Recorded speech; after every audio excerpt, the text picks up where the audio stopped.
A partir disso, no interesse da investigação, o interrogatório ele é sempre mais efetivo e aumenta adequado para ele ser realizado quando a investigação já está mais madura, por assim dizer, né? Que ela já tenha sido conduzida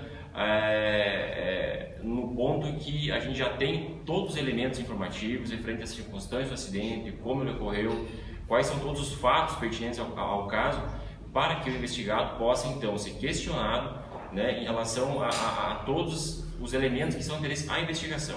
Ou seja, a investigação não deve começar pelo interrogatório do investigado, e sim concluir por ele. Em relação à culpabilidade ali, o senhor disse que as imagens são bem claras. No seu ponto de vista, pela análise que o senhor já fez, qual é a clareza do que diz ali aquelas imagens em relação ao motivo? Claro, no sentido de exatamente como foi o acidente. Havia um trânsito parado, né, com vários veículos em fila, e o caminhão, por uma razão específica, acabou não parando em tempo, né? O indicativo inicial sem dúvidas, de uma falta de atenção necessária por parte do condutor, né, tendo em conta que por hora não se havia tido pneu mecânico ou outra coisa do gênero, em que ele acabou não parando em tempo e houve engavetamento e as consequências foram gravíssimas. Pode vir a resultar, desculpa, Tati, dolo eventual nesse caso? Não se descarta, logicamente, né? Tudo depende daquilo que a investigação vai apontar até o seu final, né? Por isso que eu volto novamente àquela questão que eu comentei há pouco. O interrogatório, a informação para a polícia em relação a esse acidente trágico, que teve consequências muito graves, como todos nós já sabemos. A primeira medida foi a coleta de informações no local, né, exatamente o que foi que ocorreu. A criminalística foi encaminhada, fez atendimento local de crime, a elaboração do laudo pericial e todas as demais informações que são necessárias no que se refere especificamente ao apontamento do lado da dinâmica do acidente, né? Embora as imagens também mostrem de forma bastante clara do que foi que ocorreu. O inquérito policial que está instaurado é para apuração inicialmente da prática de homicídio culposo, né, na direção do veículo automotor.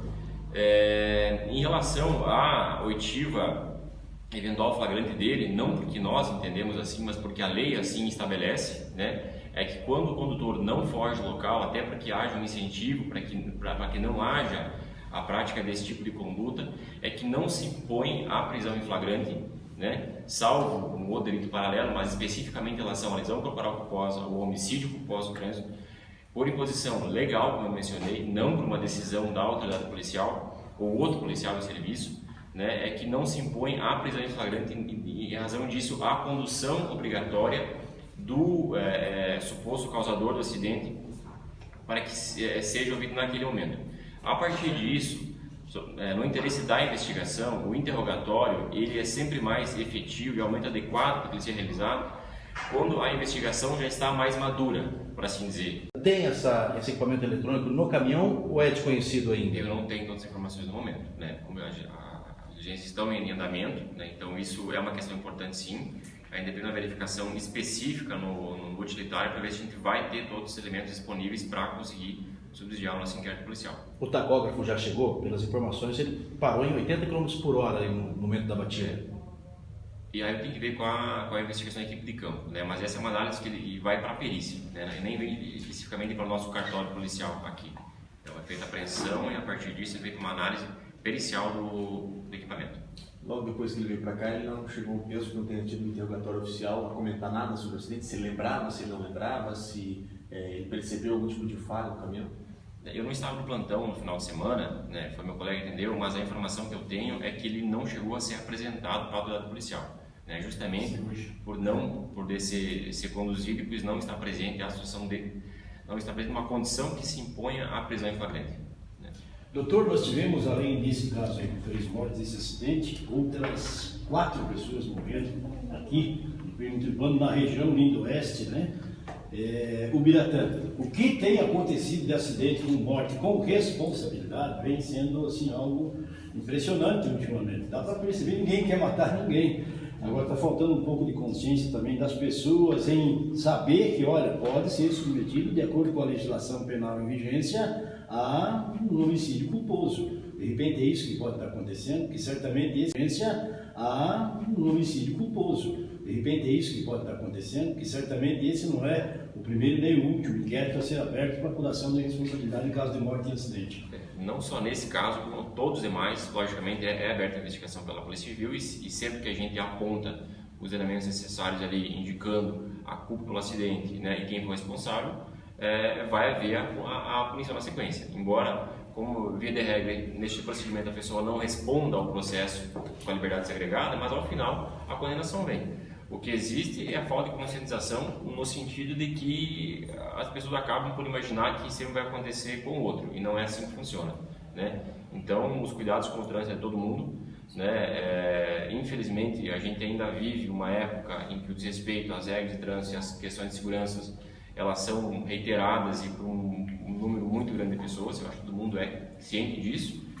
E as consequências são graves que a gente vê no nosso dia a dia e, infelizmente, vitimando pessoas de um modo muito trágico. Doutor, voltando aí essa situação do acidente na 277, aquele acumulado de veículos seria por conta de uma obra na pista. Estava bem sinalizada a rodovia, doutor? Sabe-se disso ou não? Não tem informação que havia falta de sinalização. O informado inicialmente, até na própria Polícia Rodoviária, é de que estava sinalizado sim.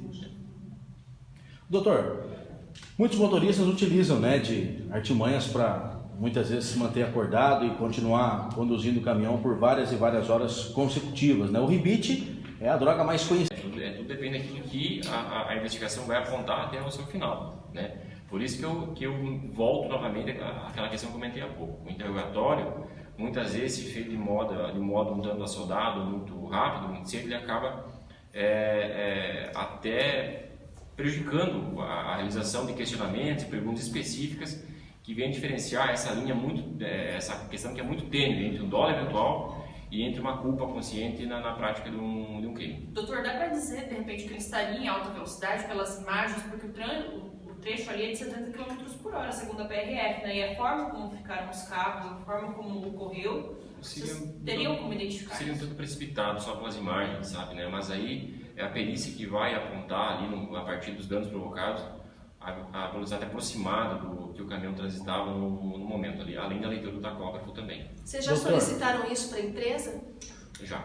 O tacógrafo, né, a Polícia Rodoviária Federal tem o acesso, né, talvez é mais fácil, mas tem algumas empresas que trabalham com um equipamento chamado telemetria, que ele é muito mais complexo, né, ele mede a média de velocidade dos últimos quilômetros, a pressão do freio que ele impôs ali, enfim. Tem alguns casos que tem até câmera dentro da cabine do caminhão. Isso foi solicitado pela empresa? Tem esse equipamento eletrônico no caminhão ou é desconhecido ainda? Eu não tenho todas as informações no momento, né? Como as diligências estão em andamento, né? Então isso é uma questão importante sim. Ainda depende da verificação específica no utilitário para ver se a gente vai ter todos os elementos disponíveis para conseguir subsidiar. Horas consecutivas, né? O rebite é a droga mais conhecida no meio. O motorista vai passar por esse tipo de exame também? O que a perícia vai levantar? O exame inicial que foi feito no momento do acidente é o tilômetro, né? Que é o teste da colonia em si, que já deu negativo, que apontou que sobre o efeito de álcool ele não se encontrava. Quanto a esse tipo de droga, a gente depende de uma análise pericial por meio de exame de sangue ou de outros tipos de coleta, né? De material biológico que permita a conclusão pericial se houve ou não houve a utilização de outro tipo de droga ilícita, né? Nesse ponto, a perícia pode ser solicitada sim, se nós chegarmos ao indicativo de que existe essa possibilidade, mas aí vai depender também de uma não recusa do condutor em submeter esse tipo de exame. E ele tem essa opção de recusar? A gente tem esse conhecimento, né, que, como regra, a gente não é obrigado a praticar ato que produz a prova contra nós mesmos, né? É claro que toda situação tem que ser avaliada especificamente no caso concreto, né? Mas existe sim essa garantia constitucional e a polícia, a gente atua aqui em respeito àquilo que a lei estabelece, né? Nós não mais do que ninguém, a gente tem que atuar especificamente no respeito daquilo que a Constituição e a lei prevê em relação à investigação criminal, e se houver esse que tem que ser respeitado, nós temos que respeitar também. Doutor, e sendo positivo no caso do exame toxicológico, e ele tiver feito uso de alguma substância, muda-se de culposo para doloso ou não pode acontecer? Esse fato por si só, e como regra, a gente não é obrigado a praticar ato que produz a prova contra nós mesmos, né? É claro que toda situação tem que ser avaliada especificamente no caso concreto, né? Mas existe sim essa garantia constitucional e a polícia, a gente atua aqui em respeito àquilo que a lei estabelece, né? Nós não mais do que ninguém, a gente tem que atuar especificamente no respeito daquilo que a Constituição e a lei prevê em relação à investigação criminal, e se houver esse que tem de ser respeitado, nós temos que respeitar também.